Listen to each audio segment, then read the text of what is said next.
शिवाई स्तंभाला अभिवादन केलेलं आहे, काय आपली पहिली प्रतिक्रिया? दरवर्षी नवीन वर्षाची सुरुवात विजयस्तंभाला अभिवादन करून आम्ही करत असतो। इथल्या शूरवीरांना त्यांच्या शौर्याला अभिवादन करून वर्षभरातील नवीन आव्हानांना सामोरं जाण्याचं बळ लाभावं ही त्या पाठीमागची एक प्रेरक भावना असते। त्या भावनेतून दरवर्षीप्रमाणे याही वर्षी अभिवादन करण्यासाठी इथे मी आलेली आहे। राष्ट्रवादीकडून कुटुंबात उमेदवारी देण्यात आल्या तर काही जेलमध्ये असलेल्या लोकांना देखील उमेदवारी देण्यात आल्या। एक म्हण आहे दादा आमच्या गावाकडे, ढवळ्या शेजारी पवळ्या बांधला वान नाही पण गुण लागला। ज्या भारतीय जनता पार्टी सोबत आता राष्ट्रवादी काँग्रेस अजितदादा यांनी संघ केलेला आहे, घरोबा केलेला आहे, त्या भाजपामध्ये मुळात सगळ्या प्रकारचे भ्रष्टाचारी, तडीपार, बलात्कारी, गुंड, गुन्हेगार आलेले आहेत। त्यामुळे जर भाजप आपल्या सोबत असेल तर आपण गुन्हेगारांना सुद्धा निवडून आणू शकतो, कारण साम दाम दंडभेद ईव्हीएम सगळ्या स्वायत्त यंत्रणा आपल्या हाताशी आहेत। ही एका अर्थाने खात्री मिळाल्यामुळे आणि लोकांना गृहीत धरत असल्यामुळे, कारण लोकांच्या मताची गरजच नाही, आम्ही काहीही करून आम्ही निवडून येऊ शकतो असं वाटल्यामुळे कदाचित लोकांच्या कुठल्याही मताचा आदर न करता इथे राजकारणाचं गुन्हेगारीकरण करण्याचा जो प्रयत्न चालू आहे तो निश्चितपणे निषेधार्ह आहे। हे कळाल्यानंतर दुसऱ्या उमेदवाराला कालपासून उमेदवारी अर्जाच्या निमित्ताने जी राजकारणाची हास्य जत्रा चालू आहे ती अत्यंत रंजक आहे। ज्या पद्धतीने कुणी आत्मदहनाचा प्रयत्न करत आहे, कुणी उपोषणाला बसलेलं आहे, कुणी फॉर्मच खाऊन टाकत आहे, तर कुणी भाजप नेत्याच्या कानशिलात लगावत आहे।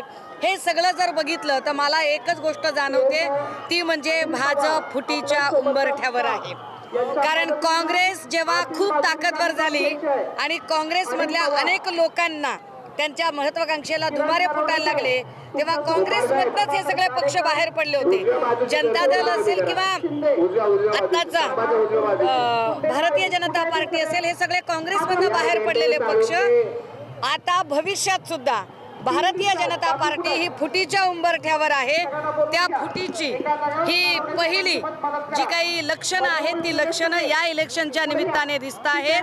ज्या पद्धतीने देवयानी फरांदेंच्या डोळ्यात पाणी येणं असेल किंवा सुधीरभाऊ मुनगंटीवारांनी आपल्या पक्षाचा उल्लेख करताना शनी शिंगणापूरचा संदर्भ देणं असेल किंवा ठिकठिकाणच्या निष्ठावंतांना डावलून जुने विरुद्ध नवे करत एकीकडे देवेंद्रजींनी सांगितलं की आम्ही आमदार खासदारांच्या पोरांना तिकीट देणार नाही, पण पुण्यामध्ये बापूसाहेब पठारेंच्या नुसत्या मुलाला नाही तर त्यांच्या सुनेला सुद्धा उमेदवारी देण्याचा प्रयत्न जो झाला आणि सगळ्या निष्ठावंतांना डावलून पुन्हा पठारेंच्या संबंधातल्या लोकांना बसवण्याचा प्रयत्न झाला। हे सगळं बघता निश्चितपणे आता भाजप फुटीच्या उंबरठ्यावर आहे। आपण मेन गेटवर आपण यायचं आहे, मेन गेटवर चला सर्व टीमांनो यायला नम्र विनंती, आपण अभिवादन झाल्यानंतर एका जागेवर थांबू नका। एका जागेवर सेल्फीच्या नादामध्ये पाठीमागच्या अन्वयाला आपण जागा उपलब्ध करून देत नाही। मला वाटतंय की अमोल बालवडकरांचं ज्या पद्धतीने प्रवेश झालेला आहे त्याला सुद्धा ही सगळी किनार आहे आणि मेधा कुलकर्णी यांनी कितीही आदळआपट केली तरी हे वारंवार स्पष्ट झालंय की कुलकर्णींना पक्षात काही फार से उरलेला नाहीये। त्यामुळे त्या बिचाऱ्या फार त्यांचा सात्विक संताप व्यक्त करतायत। मी पुढे तेच म्हणेल की मेधा कुलकर्णी असतील, चंद्रकांत पाटील असतील, सुधीरभाऊ मुनगंटीवार असतील,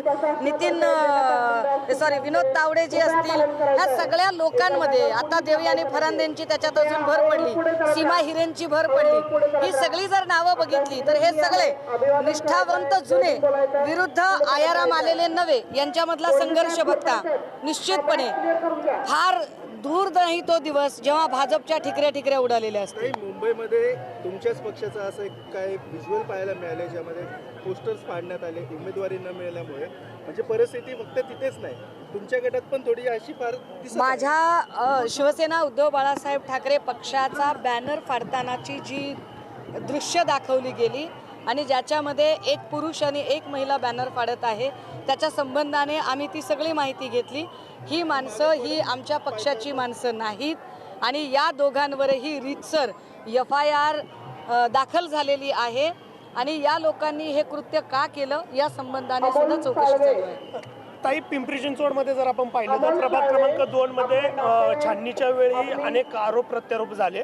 त्यामुळे आता विरोधकांकडनं बोललं जातंय की निवडणूक आयोगावरती दबाव आहे. त्यामुळे कालची जी छाननीच्या वेळेची रचना आहे ती आजपर्यंत तो निर्णय राखून हे फार गंभीर आहे की निवडणूक आयोगाचा कालचा छाननीचा दिवस होता. छाननीच्या दिवशी अनेक ठिकाणी काही आक्षेप नोंदवले गेले आणि त्यामध्ये एक आक्षेप असाही होता की तुम्ही निवडणुकीचं जे घोषणापत्र आहे त्या घोषणापत्रावर सही केली नाही. मुळात निवडणुकीचा जो अर्ज दाखल केला जातो त्या अर्जामध्ये कोणते कोणते मुद्दे सांगितलेले आहेत आणि ते भरले की नाही याची एक चेकलिस्ट दिली जाते आणि त्या चेकलिस्टवर सही घेतली जाते. निवडणूक अधिकाऱ्यांनी आधी चेकलिस्टवर सही घेतली नाही आणि नंतर म्हणजे एकीकडे भाजपचे फॉर्म मात्र बाद अजिबात होत नाहीत आणि दुसऱ्या विरोधकांचे मात्र फॉर्म बाद होतात.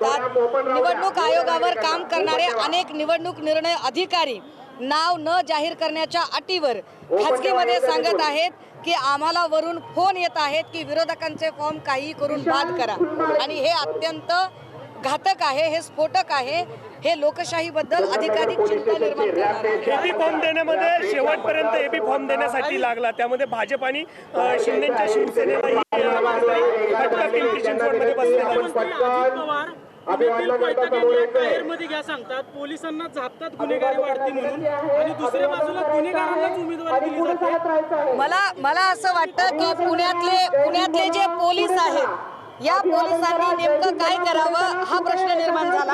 कारण आपण पुण्यातल्या गुन्हेगारीच्या संदर्भाने कायम पुणे पोलीस काय करतायत असा प्रश्न विचारतोय. मात्र जिथे गुन्हेगारांना अभय देण्यासाठी उपमुख्यमंत्री सरसावलेले असतील, राज्याचे गृहमंत्री असणारे देवेंद्र फडणवीस हे सुद्धा आपल्या पक्षात गुन्हेगारांना तिकीट देत असतील तर पोलीस यंत्रणेला नावे ठेवून उपयोग नाही. पोलीस यंत्रणा ही मात्र इम्प्लिमेंटेशन मध्ये काम करणारे लोक आहेत. जर गृहमंत्री आणि उपमुख्यमंत्रीच गुन्हेगारांना उमेदवारी देत असतील तर पोलिसांचा सुद्धा नाईलाज होतोय. एका अर्थाने राजकारणाचं गुन्हेगारीकरणाचं श्रेय हे अजित पवार, देवेंद्र फडणवीस, एकनाथ शिंदे यांना जाते. उमेदवारी दिल्या गेल्यात मात्र सचिन खरात गटाने त्या उमेदवारी दिल्या, मित्र पक्षाला त्या जागा दिल्या तर मित्र पक्षाने त्या उमेदवारी दिल्या. मला त्याच्याबद्दल काही माहिती नाही. पळवाट शोधली जाते का? नाही, मला काही माहित नाही त्याच्याबद्दल. पक्षांना बळी दिला जातोय. पुढे चालत राहा. आता ते काय आहे की भारतीय जनता पार्टीची भूक इतकी मोठी आहे, इतक्या लोकांना घेतलं की घरात जागा करण्यासाठी ज्यांनी घर बांधलं होतं अशा लोकांना घराच्या बाहेर काढण्याची परिस्थिती भाजपवर आली. त्यामुळे निश्चितपणे काही लोकांना बळी जात. मात्र मला आनंद आणि अभिमान आहे की शिवसेना उद्धव बाळासाहेब ठाकरे पक्षामध्ये मात्र प्रत्येक गोष्ट फार काळजीपूर्वक केली गेली. आम्ही तब्बल 80-85 जागांवर सध्या पुण्यामध्ये लढत आहोत आणि प्रत्येक जागा काही ठिकाणी जर अशी परिस्थिती निर्माण झाली की 2 उमेदवार आहेत अशा वेळेला मातोश्रीवर त्यांना बोलवून त्यांच्याशी व्यवस्थितपणे चर्चा करून शक्य तेवढा तो रोष वाढणार नाही याची काळजी घेतली गेली. मात्र वाईस वर्षा भाजपमध्ये अतुल सावे असतील किंवा भागवत कराड असतील यासारख्या लोकांनी कार्यकर्त्यांना बोलण्यासाठी सुद्धा वेळ दिला नाही, ज्याचा परिणाम भागवत कराडांच्या समोरच भाजपच्या नेत्यांच्या कानशिलात लगावण्यापर्यंत भाजप उमेदवारांची मजल गेली. काँग्रेसने 64 जागा दिलेली आहे मुंबईमध्ये वंचितला आणि वंचित बऱ्यापैकी मुस्लिम आणि दलित वोट टार्गेट करतात. तुम्ही पण म्हणजे शिवसेनेने पण तेच वोट टार्गेट केले. नाही, मला ऐका या ठिकाणी एकतर मी जेव्हा विजयस्तंभाला अभिवादन करायला येते तेव्हा माझी भूमिका ही फुले शाहू आंबेडकरी चळवळीला आदर देणारी भूमिका असते. मला वाटतं वंचित बहुजन आघाडी असेल किंवा कुठलाही पक्ष असेल त्यांनी कोणत्या पद्धतीने निवडणूक लढवावी ही स्ट्रॅटेजी आखण्याचा पूर्ण अधिकार आहे. त्यावर आपण कोट करू शकत नाही. एक दुसरं असं की त्यांनी त्यांच्या पद्धतीने स्ट्रॅटेजी करावी, आम्ही आमच्या पद्धतीने करावी. मात्र भाजपा सेक्युलर मतांचं विभाजन करण्यासाठी जी खेळी खेळत आहे ती जर भाजपला असं वाटत असेल की ती आमच्या लक्षात येत नाही तर भाजप भ्रमात आहे. कारण आमचा नवाब मलिकांना विरोध आहे असं म्हणत अजितदादांना वेगळं लढवणारी भाजपा नेमकं काय राजकारण करत आहे हे सगळ्यांच्या लक्षात आलेलं आहे. नवाब मलिकांची जर इतकी अलर्जी भाजपाला आहे तर मग नवाब मलिक त्या सगळ्या यांच्यासोबत सभागृहामध्ये बसतात कसे आणि देवेंद्रजी त्यांच्या मांडीला मांडी लावून कसे बसतात.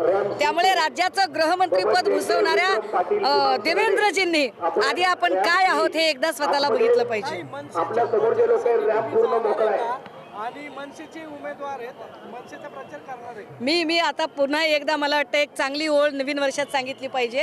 एका चांगल्या शायराने म्हटलेलं आहे, कल हमारे घर की दीवार क्या गिर गई, कल हमारे घर की दीवार क्या गिर गई, लोगों ने आने जाने का रास्ता बना लिया.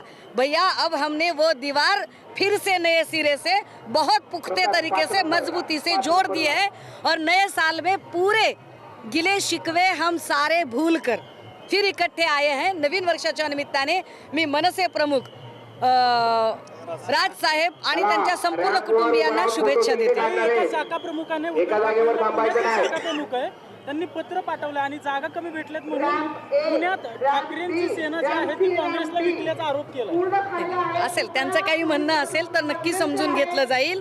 मुळात पत्र लिहिणारे कोण आहेत आणि ते किती वर्षापासून पक्षात कार्यरत आहेत, किती सक्रिय आहेत हे सुद्धा तपासलं जाईल. कारण माझ्या माहितीप्रमाणे पुण्यात जे लोक सक्रिय आहेत, जे लोक काम करतायत, अशांपैकी एकाकडूनही कुठल्याही प्रकारची तक्रार आलेली नाही.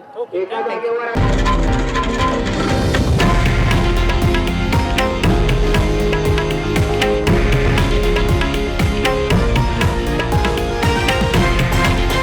हे आहे देशातील नंबर 1 न्यूज नेटवर्क आणि आपण पाहत आहात TV9 मराठी, एकमेव.